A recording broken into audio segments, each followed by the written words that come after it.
John Carter wiped sweat from his forehead as he crouched beside a broken sky drone. Sparks flew from the cracked engine. He cursed under his breath. It was another long night in Neon City's lower streets, a place forgotten by the rich who lived in the shining towers above. The night air was thick with the smell of oil and metal. Neon lights buzzed weakly over broken sidewalks. Far above, the sky was covered in a fog of pollution and glowing ads. John tightened a loose wire and stood up, stretching his sore muscles. His job was simple: fix broken tech, earn a few credits, and survive another day. Suddenly, the street grew silent. The hum of the city faded. John frowned and looked up. A strange light pierced through the thick clouds. It wasn't like anything he'd seen before. A sharp blue-white beam shining directly down toward him. His heart pounded. Every instinct screamed for him to run. He turned and sprinted down the alley. But the light followed him, faster than he could move. The ground trembled. Loose cans and trash flew into the air. Before John could reach the next corner, the beam swallowed him whole. He felt weightless. His body froze. He couldn't move, couldn't even scream. The city around him blurred into streaks of light. Then, everything went dark. John's mind floated somewhere between dreams and fear. Voices echoed around him. Strange, clicking sounds mixed with words he didn't understand. Cold metal pressed against his skin. Slowly, John opened his eyes. Above him was not the familiar broken ceiling of Neon City. It was smooth, shining metal, pulsing faintly with blue light. He tried to sit up, but thick bands held him down. Panic gripped his chest. He pulled harder. The bands didn't budge. In the corner of his eye, he saw movement. A tall figure stepped forward. It was like nothing he had ever seen. A creature with gray skin, narrow black eyes, and armor that seemed to shift with its body. It looked down at him with a mixture of curiosity and disgust. "Subject awake," the creature said in a flat, mechanical voice. John clenched his fists. He didn't know where he was or what they wanted. But one thing was clear. He had to get out. Fast. He stared up at the alien, his mind already racing for a plan. John Carter struggled against the metal bands holding him down. They were tight, cold, and unbreakable. His mind raced. Where was he? Who were these creatures? And why had they taken him? The tall alien watched him closely. It pressed a button on its wrist device. The bands loosened just slightly. Enough to let John breathe, but not enough to escape. A door slid open with a soft hiss. Another alien entered the room. This one was even taller, wearing heavier armor marked with glowing red symbols. His presence filled the room with a heavy, cold feeling. John knew immediately this was someone important. The first alien bowed its head slightly. "Commander Zor," it said. The new alien, Commander Vrix, stepped closer to John's table. His eyes, pitch black and without any warmth, studied John as if he were an insect under glass. "So fragile," Vrix said, voice deep and slow, yet full of noise, full of fight. John glared up at him.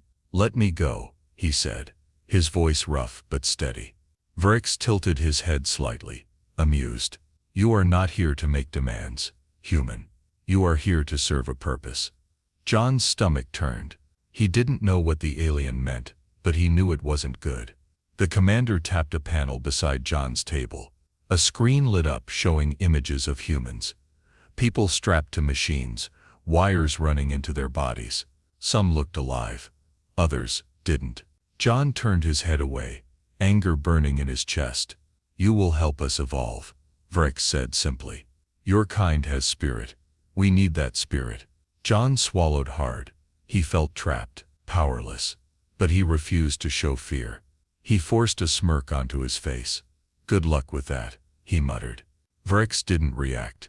Instead, he turned and gave a short order in his strange language. The first alien pressed a new button. The bands released with a click, and two more guards stepped forward, grabbing John by the arms. They pulled him off the table and dragged him through a long glowing corridor. The ship was massive. Strange doors lined the walls, each humming with energy. Other humans might have panicked. might have begged. Not John. Every step he took, he studied the layout. He noted where the guards stood, where the doors were, and how the panels worked. His mind was already planning. They led him into a small cell, a simple room with smooth walls and a clear sealed door. A small bench was built into one side.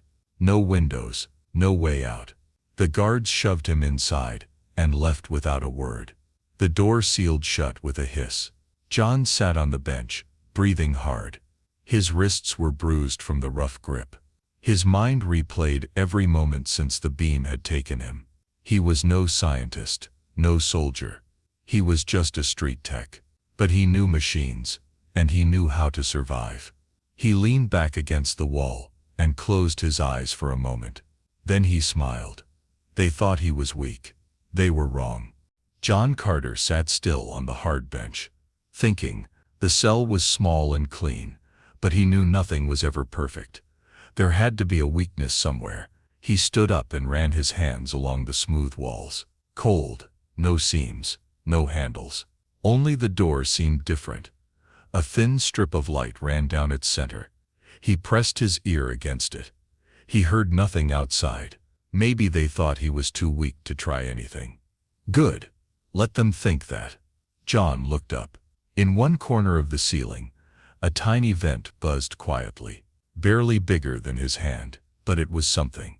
He needed a tool, something sharp, something small. He checked the bench. No luck. Then he reached into his own clothes. They had left him with only his pants and boots, but inside his boot, tucked in the sole, he found a thin piece of metal he used for picking locks back in Neon City. He grinned. "Thanks for missing that," he whispered, working quickly but carefully. He used the metal piece to unscrew the vent cover. It took time. He had to stop every few minutes when he heard footsteps outside. His heart pounded every time. But no one came in. Finally, the last screw dropped. The vent cover came loose. John stood on the bench and pulled himself up into the vent. It was a tight fit. His shoulders scraped the sides, but he pushed forward. The air was stale and hot. He crawled slowly, trying not to make noise. The vent twisted and turned, sometimes dipping lower or rising higher. After what felt like hours, he found a grate looking down into a hallway. He peered through it.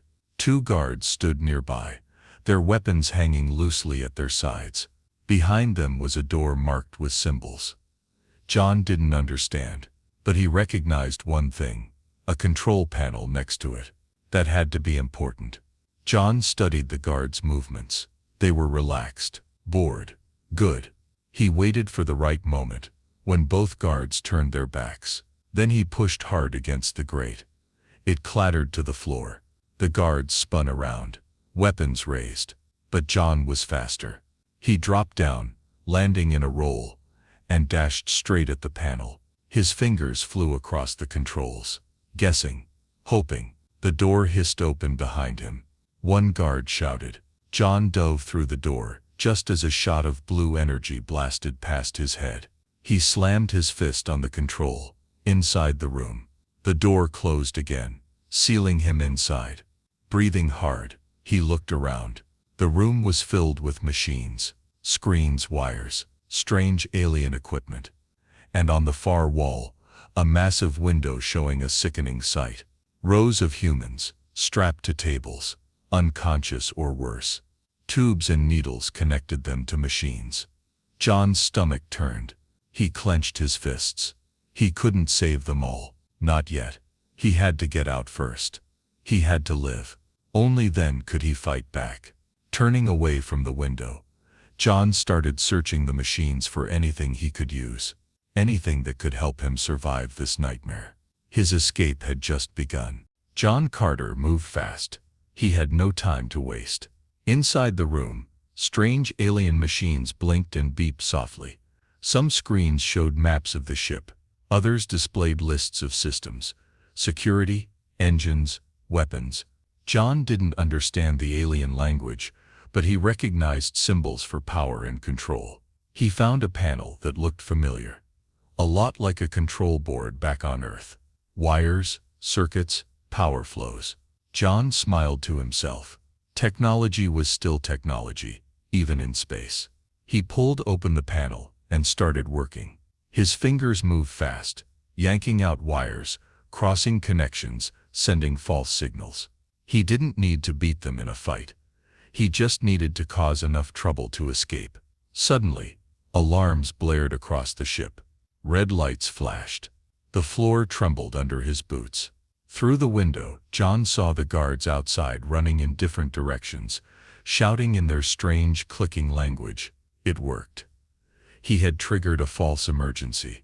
The ship's security systems were confused. Drones shot out from hidden walls, whirring through the hallways. Instead of helping the guards, they scanned everyone, friend and enemy, and attacked anything that moved. The whole ship fell into chaos. John yanked a small tool from the machine, a portable device like a handheld computer, and slipped it into his pocket. It might come in handy. He found another vent and climbed up again, crawling fast through the hot, narrow tunnels. Below him the ship turned into a battleground. Aliens shouted. Weapons fired. Drones zapped anything that moved. John grinned despite the danger. They had no idea what hit them. He moved carefully through the vents, checking every room he passed. He was looking for one thing, the command center. The brain of the ship. If he could get there, maybe he could take full control. Minutes stretched into what felt like hours. He crawled, dropped into empty hallways, ran and hid. Every second, he risked being caught or killed.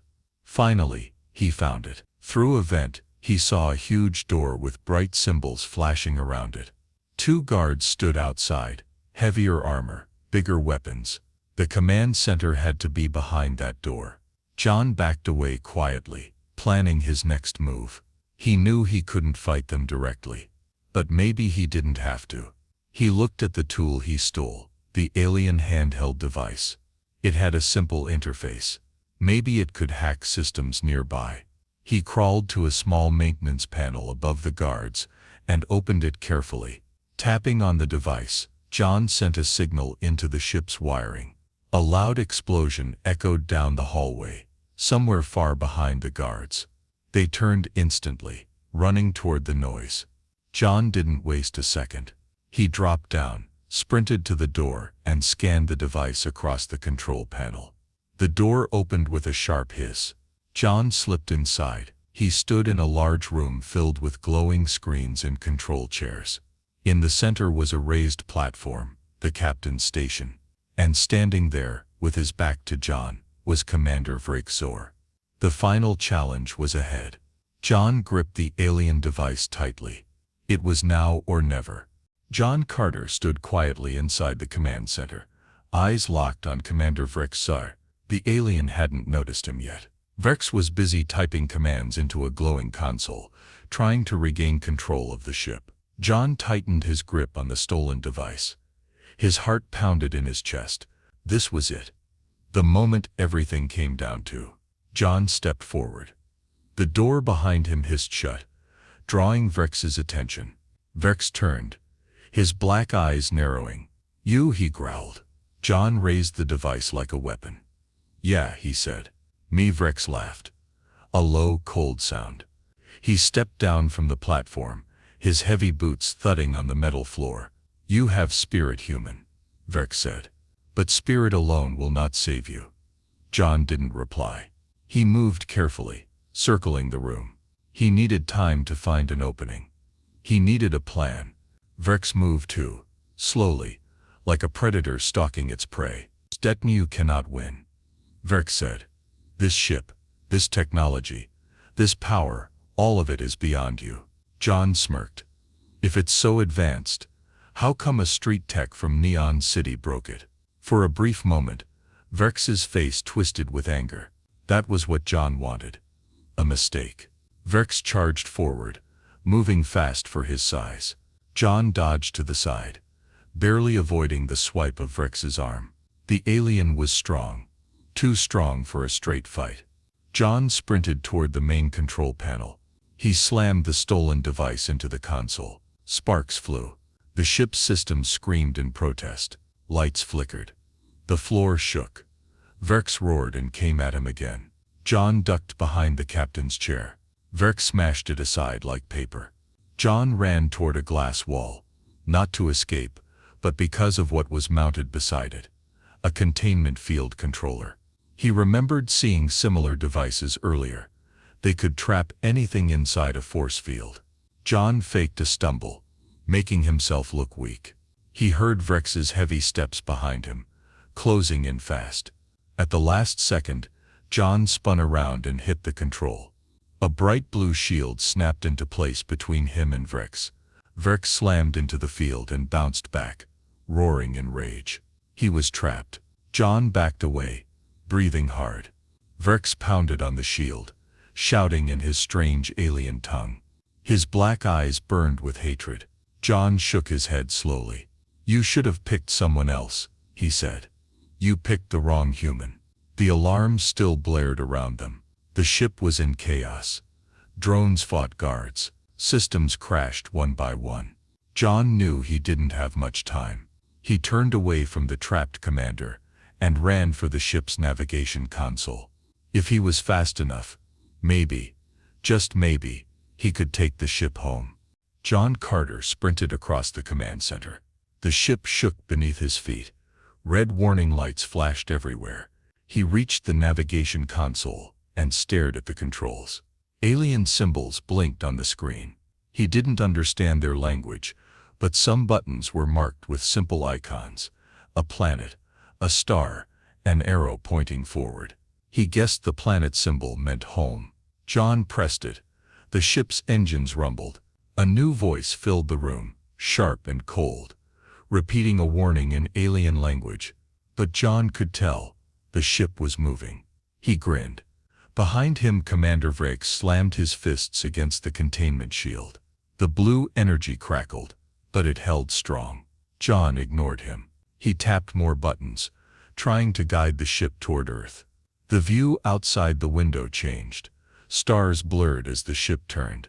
John felt the pull of gravity shift. His stomach twisted, but he stayed focused. Suddenly the ship jolted. Sparks rained from the ceiling. John stumbled, but grabbed the edge of the console to steady himself. A small screen lit up, showing an image of Earth, distant but growing closer. He was getting there. John pressed a large green button, hoping it meant go. The engines roared louder. The ship jumped forward, speeding toward the blue planet. But John wasn't safe yet. The security systems were still active. Red drones swarmed into the command center, searching for threats. They found him. A drone fired a stun blast. John ducked, the blue beam missing his head by inches. He grabbed a loose piece of metal from the floor and hurled it at the drone. The metal hit its sensor, and the drone spun wildly before crashing to the ground. Another drone came at him. John smashed the control panel with his fist, sending a surge of sparks flying. The drone twitched and fell. More explosions rocked the ship. John knew the damage he had caused earlier was catching up fast. The ship was tearing itself apart. "Come on. Hold together a little longer," John muttered. He slammed the navigation lock. The ship locked its course. Earth. Through the large window, he saw the planet now. Oceans, land, swirling clouds. Home. The ship entered the atmosphere with a scream of fire and light. John braced himself as the temperature rose, the metal walls glowing red-hot. Pieces of the ship broke off, burning in the sky. John held on tight, coughing through the smoke filling the air. The ground rushed up to meet him. Fast. He spotted the towering skyline of Neon City in the distance. "Almost there," he whispered. The ship hit the ground hard. The crash shook everything. Panels ripped from the walls. The ceiling buckled. John was thrown across the room, hitting the floor with a heavy thud. Pain shot through his body, but he was alive. He coughed, pushed himself up, and looked around. The ship was broken, smoking, silent. Outside, sirens wailed in the city. Bright lights flickered through the cracks in the hull. John stumbled toward the broken door. Earth. Home. But he knew life would never be the same again. He had escaped the aliens. Now he had to warn humanity. John Carter stepped out of the wrecked alien ship. The night air hit him like a wave. Cold, smoky, filled with the distant sounds of Neon City waking up. Sirens howled in the distance. Drones hovered, flashing lights across the crash site. People were gathering, standing at a distance, pointing and whispering. John staggered forward, coughing from the smoke. His clothes were torn, and his face was cut, but he was alive. He looked up. Above him, pieces of the alien ship burned as they fell from the sky like shooting stars. John knew the crash hadn't gone unnoticed. Soon the city's authorities, and maybe the world, would come to investigate. And when they did, they would have questions. He stumbled to a piece of broken metal sticking out of the ground, part of the ship's inner wall. Using it like a mirror, John looked at himself. Tired, bloody, determined. He smiled slightly. The Draxel aliens thought humans were weak. They thought he would break. They were wrong. John turned to the growing crowd. He raised his voice, forcing it to stay steady. "They're coming," he said. "More of them. They think we're easy prey. They think we'll just lay down and die." He paused, meeting the wide, frightened eyes of the people watching him. "But we're stronger than they know." Somewhere, deep in the city, a news drone buzzed overhead, recording everything. The world would hear his words. John stepped away from the ship's wreckage. Every step hurt, but he kept moving. He had survived the impossible. Now he had a bigger job: to fight back, to protect Earth, to make sure no other human ended up strapped to a cold alien table. He looked once more at the burning remains behind him. Commander Vrax Zor had picked the wrong human to abduct. John Carter would make sure the aliens never forgot it. He tightened his fists and walked toward the lights of the city, ready for whatever came next.